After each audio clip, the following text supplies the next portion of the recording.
আজকে আমি প্রথমেই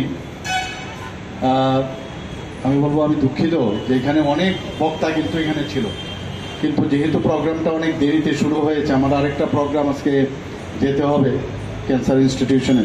এর জন্য আমি ওনাদের থেকে পারমিশন নিয়ে আনলাম, আমাকে বলে আপনার ছেড়ে দিন, ওখানে আমার বুঝতে হবে। তো যাই হোক, অত্যন্ত ভালো লাগলো এখানে এসে। আমরা যে ব্লাড ডোনেশনের যে ব্যবস্থা এখানে দেখলাম, এবং আপনারা প্রতি বছর এই ক্লাব করে থাকেন। আগে আমরা ক্লাব সম্পর্কে যে ধারণা ছিল এখন কিন্তু কমপ্লিটলি চেঞ্জ হয়ে গেছে।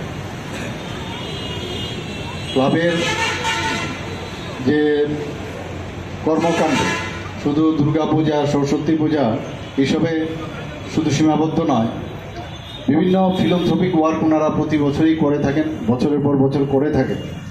আমরা দেখেছি কোভিডের সময়ে ক্লাবের ভূমিকাও আমরা দেখেছি। ক্লাব যেভাবে সামনের দিকে এগিয়ে এসছে সেটা সত্যি মানে ধন্যবাদের যোগ্য, এবং ধন্যবাদ দিলে কমই হবে।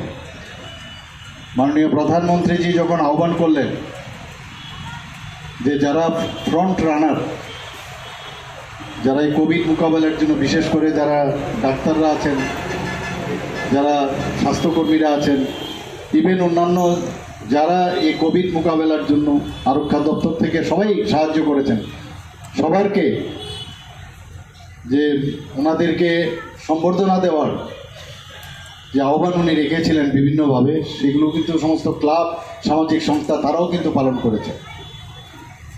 আমরা 70 দশকে আমরা দেখেছি ক্লাব সংস্কৃতি, সব জায়গায় আমরা দেখতাম তখন মানে অস্ত্রের ঝংকার আমরা দেখতাম। এখন কিন্তু সেই জিনিসগুলো আর নেই।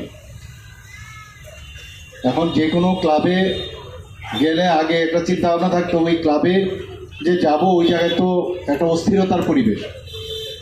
এখন আমি যে কোনো জায়গায় যাই দেখি মেয়েরা, আমাদের যারা মারা আছেন, বোনেরা আছেন, তারা কিন্তু এখন ক্লাবের সাথে যুক্ত হচ্ছেন। এতে করে বোঝা যায় যে সমাজ, আমরা পরিবর্তনের কথা বলি, এবং আমি বারবার সব জায়গায় একটা কথাই বলি, যখন আমাদের 50% পপুলেশন, প্রায় আমাদের পপুলেশনের 50% হচ্ছে মহিলারা, তারা যদি যুক্ত হয় তাহলে